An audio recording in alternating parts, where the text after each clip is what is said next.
하나님 말씀 마태복음 26장 19절로 25절 말씀입니다. 제자들이 예수께서 시키시는 대로 하여 유월절을 준비하였더라. 저물 때에 예수께서 12제자와 함께 앉으셨더니 그들이 먹을 때에 이르시되 내가 진실로 너희에게 이르노니 너희 중에 한 사람이 나를 팔리라 하시니 그들이 몹시 근심하여 각각 여짜오되 주여 나는 아니지요. 대답하여 이르시되 나와 함께 그릇에 손을 넣는 그가 나를 팔리라. 인자는 자기에 대하여 기록된 대로 가거니와 인자를 파는 그 사람에게는 화가 있으리로다. 그 사람은 차라리 태어나지 아니하였더라면 제게 좋을 뻔하였느니라. 예수를 파는 유다가 대답하여 이르되 라삐여 나는 아니지요. 대답하시되 네가 말하였도다 하시니라. 아멘. 경고 신호를 유의하여 따른다라는 제목으로 은혜의 말씀을 나누겠습니다. 10월 우리가 훈련해야 될 품성은 경각심입니다. 바르게 대처하기 위하여 주변 상황을 의식하는 것입니다. 경각심을 위해 훈련하셔야 됩니다. 적의 공격을 예상하고 계속 경계하되 거짓말에 특별히 유의하셔야 됩니다. 영적 감각을 예리하게 키우셔야 되는데 눈과 귀를 계속 열어둬야 됩니다. 그래서 경고 신호를 유의하여 따르는 훈련을 하시면 되겠습니다. 훈련에 흘리는 땀 한 방울이 전쟁의 피 한 방울이다라는 말이 있습니다. 영적 전투 상황입니다. 상황을 의식하지 못해서 마귀에게 패하고 많은 것들을 잃어버렸습니다. 실전 같은 훈련을 통해서 마귀와의 싸움에서 이겨야 됩니다. 더 이상 빼앗기면 안 되고 하나님이 허락하신 것을 누리는 우리가 되어야 될 것입니다. 그리고 우리의 삶을 통하여 하나님을 증거해야 할 것입니다. 눈과 귀를 항상 열어서 첫 번째로 하나님을 봐야 합니다. 사랑의 하나님을 발견하고 그 사랑 안에 거해야 합니다. 왜냐하면 하나님께서 하신 일들을 보면서 우리가 불평하지 않고 원망하지 않고 항상 감사하기 위함입니다.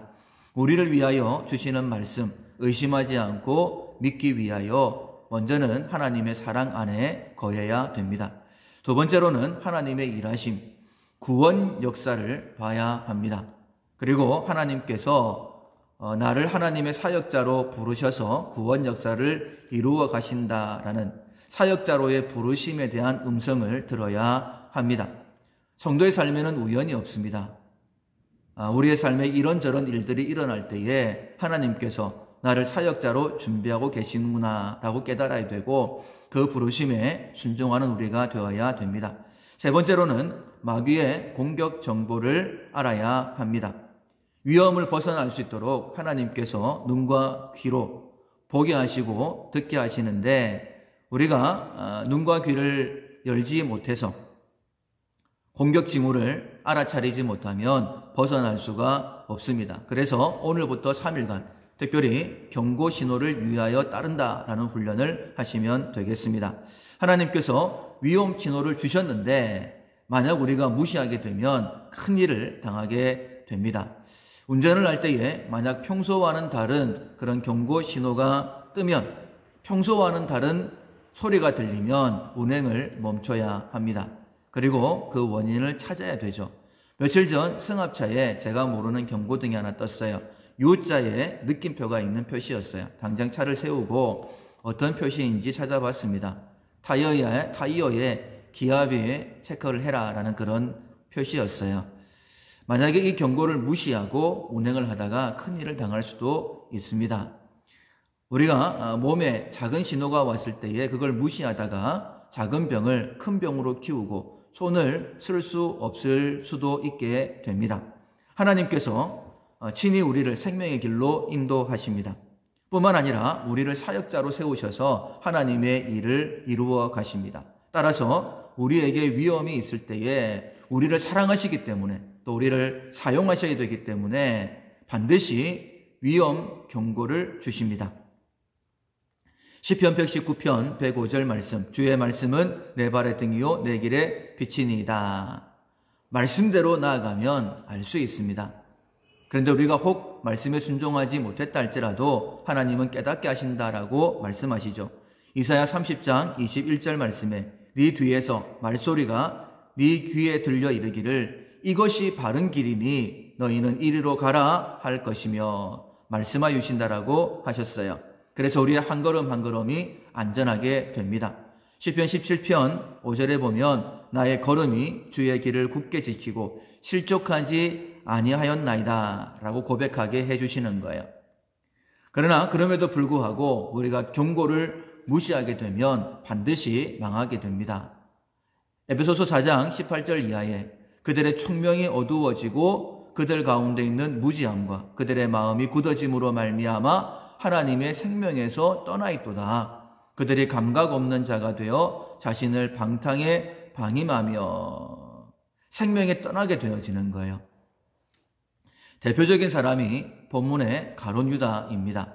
가룟 유다가 이렇게 될 줄 누가 알았겠습니까? 12 제자 가운데 한 사람이죠. 부르심 받은 사람이었습니다. 특별히 재정을 맡은 임원이잖아요. 그런데 그의 마지막은 비참했습니다.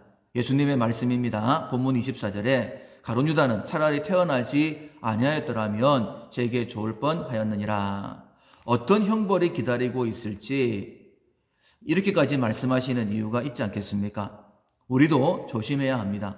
경고 신호를 무시하면 우리의 미래는 장담할 수 없습니다. 총명이 어두워지고 무지함과 마음이 굳어짐으로 말미암아 결국 하나님의 생명에서 떠나게 되어집니다. 가룟 유다에게 어떤 경고가 있었을까? 첫째는 마음에 불평불만이 있었죠. 예수님이 하시는 일이 마음에 안 듭니다. 왜 저러시나? 대표적인 사건이 마리아가 향유 옥합을 깨뜨려서 예수님의 장례를 준비했을 때입니다. 왜 가만히 계시지? 저 아까운 걸 왜 허비하게 하시지? 팔면 300데나리온이나 되는데 1년 연봉인데 이런 마음을 가지는 거예요.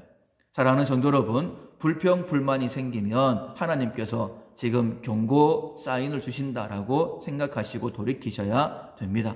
두 번째로는 직접적으로 경고의 말씀을 주셨습니다. 21절로 25절에 보면 이렇게 말씀하십니다. 너희 중에 한 사람이 나를 팔리라. 많은 모든 제자들이 근심하면서 물어보죠. 주여 나는 아니지요. 그때 주님께서 또 이렇게 말씀을 하십니다. 나와 함께 그릇에 손을 넣는 그가 나를 팔리라. 아마 예수님과 함께 떡을 초에 찢기 위해서 함께 그릇에 가룟 유다가 넣었던 것 같아요.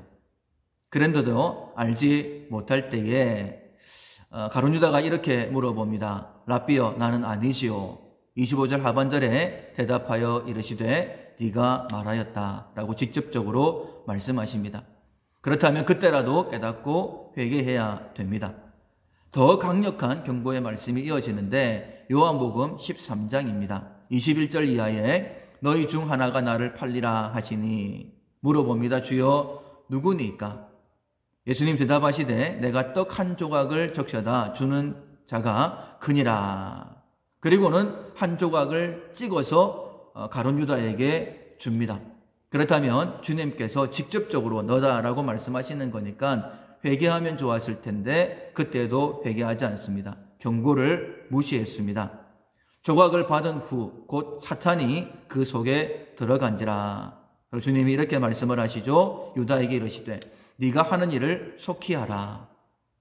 몇 번의 경고가 있었습니다. 근데 돌이키지를 않았어요. 요한복음 13장 마지막 부분에 이 말씀이 있는데 2절에 이미 이렇게 말씀을 하십니다. 마귀가 벌써 시몬의 아들 가룟 유다의 마음에 예수를 팔려는 생각을 넣었더라. 마귀가 역사하고 있는 거예요. 주님은 이미 알고 계셨습니다. 그래서 가룟 유다를 돌이키기를 원하셨는데 가룟 유다가 경고를 무시하고 계속 앞으로 나아감으로 인하여 이처럼 큰 벌을 당하게 되는 것입니다. 사단의 공격 징후도 알아야 합니다. 그리고 성령님의 경고의 말씀도 들어야 합니다. 특별히 경고가 있을 때에 첫 번째로는 눈과 귀를 열어서 알아차려야 됩니다. 알아차리는 우리가 되기를 소원합니다. 두 번째로는 경고 신호를 유의해서 따르는 우리가 되어야 될 것입니다. 아, 이게 경고 신호구나.